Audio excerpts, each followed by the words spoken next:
ಎಲ್ರಿಗೂ ನಮಸ್ಕಾರ. ಇವತ್ತಿನ ದಿವಸ ನಮ್ಮ ತಿಮ್ರಾವತ್ನಹಳ್ಳಿ ಗ್ರಾಮ ಪಂಚಾಯಿತಿಯಲ್ಲಿ ವಿಶ್ವರತ್ನ, ಭಾರತ ರತ್ನ, ಸಂವಿಧಾನ ಶಿಲ್ಪಿ ಡಾಕ್ಟರ್ ಬಾಬಾ ಸಾಹೇಬ್ ಅಂಬೇಡ್ಕರ್ ಅವರ 134ನೇ ಜನ್ಮ ಜಯಂತಿ ಆಚರಣೆ ಕಾರ್ಯಕ್ರಮವನ್ನು ನಮ್ಮ ಪಂಚಾಯಿತಿ ಕಚೇರಿಯಲ್ಲಿ ಇವತ್ತು ನಮ್ಮ ತಿಮ್ರಾವತ್ನಹಳ್ಳಿ ಗ್ರಾಮ ಪಂಚಾಯಿತಿಯ ಎಲ್ಲ 14 ಗ್ರಾಮಗಳ ಸಾರ್ವಜನಿಕರು ಅವರ ಸಮ್ಮುಖದಲ್ಲಿ ಇವತ್ತು ಒಂದು ದಿನ ಅದ್ದೂರಿಯಾಗಿ ಆಚರಣೆ ಮಾಡಬೇಕನ್ನೋ ಒಂದು ನಿರ್ಣಯ ತಗೊಂಡು ಇವತ್ತು ಆಚರಣೆ ಮಾಡ್ತಾ ಇದ್ದೀವಿ. ಕಾರಣ ಏನಂತಂದ್ರೆ, ಹಲವಾರು ವರ್ಷಗಳಿಂದ ಈ ಕೋವಿಡ್ ಇರ್ಬೋದು ಅಥವಾ ಈ ಏಪ್ರಿಲ್ ತಿಂಗಳಲ್ಲಿ ಪದೇ ಪದೇ ಎಲ್ಲ ಚುನಾವಣಾ ನೀತಿ ಸಂಹಿತೆಗಳು ಬರ್ತಾ ಇದ್ದ ಕಾರಣ ಪ್ರತಿ ಸಲ ಸರಳವಾಗಿ ಆಚರಣೆ ಮಾಡಿ ಅನ್ನೋ ಕಾರಣದಿಂದ ಯಾವತ್ತೂ ಸಹ ನಾವು ಒಂದು ಸಡಗರವಾಗಿ ಈ ಜನ್ಮ ಜಯಂತಿಯನ್ನು ಆಚರಣೆ ಮಾಡೋಕ್ಕೆ ಸಾಧ್ಯ ಆಗಿರಲಿಲ್ಲ.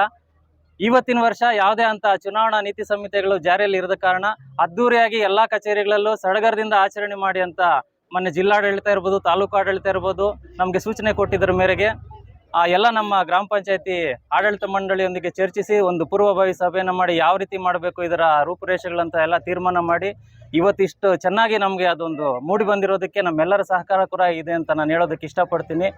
ಮೊದಲಿಗೆ ಎಲ್ಲ ನಮ್ಮ ಬಂದಿರತಕ್ಕಂಥ ಎಲ್ಲರಿಗೂ ಸಹ ಬಾಬಾ ಸಾಹೇಬ್ ಅಂಬೇಡ್ಕರ್ 134ನೇ ಜನ್ಮ ಜಯಂತಿಯ ಶುಭಾಶಯಗಳನ್ನು ನಾನು ಕೋರೋದಕ್ಕೆ ಮೊದಲಿಗೆ ನಾನು ಇಷ್ಟಪಡ್ತಾ ಇದ್ದೀನಿ. ಹಾಗೇನೆ ಈ ಒಂದು ಜಯಂತಿ ಆಚರಣೆ ಕಾರ್ಯಕ್ರಮವನ್ನು ನಮ್ಮ ಗ್ರಾಮ ಪಂಚಾಯತಿ ಅಧ್ಯಕ್ಷರಾದಂಥ ಶ್ರೀಯುತ ವೆಂಕಟರಮಣಪ್ಪರವರು ವಹಿಸಿದ್ದಾರೆ. ಮೊದಲಿಗೆ ತಮ್ಮೆಲ್ಲರ ಪರವಾಗಿ ಅವರಿಗೆ ನಾನು ಆದರದ ಸ್ವಾಗತವನ್ನು ಕೋರೋಕ್ಕೆ ಇಷ್ಟಪಡ್ತಾ ಇದ್ದೀನಿ. ಹಾಗೇನೆ ಇಲ್ಲಿ ಬಂದಿರತಕ್ಕಂಥ ನಮ್ಮ ಗ್ರಾಮ ಪಂಚಾಯತಿಯ ಉಪಾಧ್ಯಕ್ಷರು ಹಾಗೂ ಎಲ್ಲ ಗ್ರಾಮಗಳ ಗ್ರಾಮ ಪಂಚಾಯತಿ ಸದಸ್ಯರು ಹಾಗೂ ಮತ್ತು ಹಿರಿಯ ಮುಖಂಡರಾದಂಥ TR ಶಂಕರಣ್ಣರವರು, ಆಮೇಲೆ ನಮ್ಮ ಭೂಪತ್ ರೆಡ್ಡಣ್ಣ ಅವರು, ಸನ್ಯಾಸಪಲ್ಲಿ ರಾಜಣ್ಣ ಅವರು ಮತ್ತು ನಮ್ಮ ಮಾಜಿ ಉಪಾಧ್ಯಕ್ಷ ಅಂತ ಜಯರಾಮ್ ರೆಡ್ಡಿ ಸರ್ ಅವರು ಎಲ್ಲರೂ ಸಹ ಈ ಒಂದು ಕಾರ್ಯಕ್ರಮಕ್ಕೆ ಬಂದು ಇವತ್ತು ಯಶಸ್ವಿಗೊಳಿಸೋದಕ್ಕೆ ಕಾರಣಕರ್ತರಾಗಿದೆ. ನಿಮಗೂ ಸಹ ನಾನು ಮತ್ತೊಮ್ಮೆ ಸ್ವಾಗತವನ್ನು ಕೋರೋದಕ್ಕೆ ಇಷ್ಟಪಡ್ತಾ ಇದ್ದೀನಿ. ಬಾಬಾ ಸಾಹೇಬ್ರ ಬಗ್ಗೆ ಹೇಳೋದಕ್ಕೆ ನಮ್ಮಲ್ಲಿ ಈಗ ಒಂದಷ್ಟು ವಾಗ್ಮಿಗಳು ಇದ್ದಾರೆ. ಅವ್ರ ಬಗ್ಗೆ ಎಷ್ಟು ಹೇಳಿದ್ರು ಕೂಡ ಅದು ಸಮುದ್ರದಲ್ಲಿ ಒಂದು ಹನಿಯಷ್ಟು ಮಾತ್ರ ಆಗತ್ತೆ.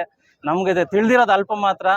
ಕೆಲವು ವಿಷಯಗಳೇನೆಂದರೆ, ಸಮಾಜದಲ್ಲಿ ತುಂಬಾ ವರ್ಷಗಳಿಂದ, ಸಾವಿರಾರು ವರ್ಷಗಳಿಂದ ತಾಂಡವಾಡ್ತಿರ್ತಕ್ಕಂಥ ಜಾತಿ ವ್ಯವಸ್ಥೆ ಮತ್ತು ಸಾಮಾಜಿಕ ತಾರತಮ್ಯಗಳ ವಿರುದ್ಧ ಅದರ ಕಬಂಧ ಬಾಹುಗಳಿಗೆ ಸಿಲುಕಿ ಅನುಭವಿಸಿರ್ತಕ್ಕಂಥ ನೋವಿನಿಂದ ಈ ಒಂದು ಸಮಾಜಕ್ಕಾಗ್ಲಿ ಜನಕ್ಕಾಗ್ಲಿ ಜಾತಿಯ ವ್ಯವಸ್ಥೆಯನ್ನು ನಿರ್ಮೂಲನೆ ಮಾಡ್ಬೇಕಂತ ಪಣ ತೊಟ್ಟು ಶಿಕ್ಷಣದಿಂದ ಮಾತ್ರ ಅದು ಸಾಧ್ಯ ಆಗತ್ತೆ. ಜೊತೆಗೆ ನಾವೆಲ್ಲ ಸಂಘಟಿತರಾಗಿರ್ಬೇಕು, ಸಂಘಟನೆ ಜೊತೆಗೆ ಹೋರಾಟದ ಮೂಲಕ ನಮ್ಮ ಹಕ್ಕುಗಳನ್ನು ನಾವು ಗಳಿಸಬೇಕು ಅಂತ ಎಲ್ಲ ರೀತಿಯಲ್ಲೂ ಹೋರಾಟ ಮಾಡಿ ಕೊನೆಗೆ ಸ್ವತಂತ್ರ ಬಂದ ನಂತರ ನಮ್ಮ ಭಾರತ ದೇಶವನ್ನು ಯಾವ ರೀತಿ ನಡೆಸಬೇಕು, ಸ್ವತಂತ್ರ ಬ್ರಿಟಿಷರು ನಡೆಸ್ತಾ ಇರ್ತಕ್ಕಂಥ ಆಡಳಿತಕ್ಕೂ ನಮಗೆ ಸ್ವತಂತ್ರ ಕೊಟ್ಟ ಮೇಲೆ ನೀವು ಯಾವ ರೀತಿ ನಡೆಸ್ತೀರಾ ಅಂತ ಅವರೊಂದು ಕೊಟ್ಟಾಗ ನಮ್ಮ ದೇಶ ಮುಂದೆ ಯಾವ ರೀತಿ ಮುನ್ನಡಿಬೇಕು ಅಂತ ಒಂದು ನಮ್ಮ ಎಲ್ಲ 3 ಧರ್ಮಗಳು, ಭಗವದ್ಗೀತೆ ಇರ್ಬೋದು, ಕುರಾನ್ ಇರ್ಬೋದು, ಬೈಬಲ್ ಇರ್ಬೋದು, ಈ 3 ಧರ್ಮಗಳಿಗೆ ಸೇರಿ ಎಲ್ಲರೂ ಯಾವ ರೀತಿ ನಡಿಬೇಕು ಅಂತ ಒಂದೇ ಒಂದು ಧರ್ಮ, ಅದನ್ನ ಸಂವಿಧಾನ ಅನ್ನೋ ಧರ್ಮವನ್ನು ನಮಗೆ ಕೊಟ್ಟು ಸಮಾನತೆಯನ್ನು ಸಾರದಂತಹ ಮಹಾನ್ ಚೇತನ ಅವರು.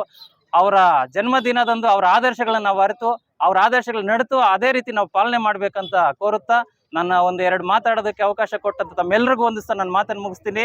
ಜೈ ಬೋಲೋ ಬಾಬಾ ಸಾಹೇಬ್ ಅಂಬೇಡ್ಕರ್ಗೆ! ಜೈ ಭೀಮ್, ಜೈ ಭೀಮ್, ಜೈ ಭೀಮ್, ಜೈ ಭೀಮ್, ಜೈ ಭೀಮ್, ಜೈ ಭೀಮ್. Thank you sir. ಈಗ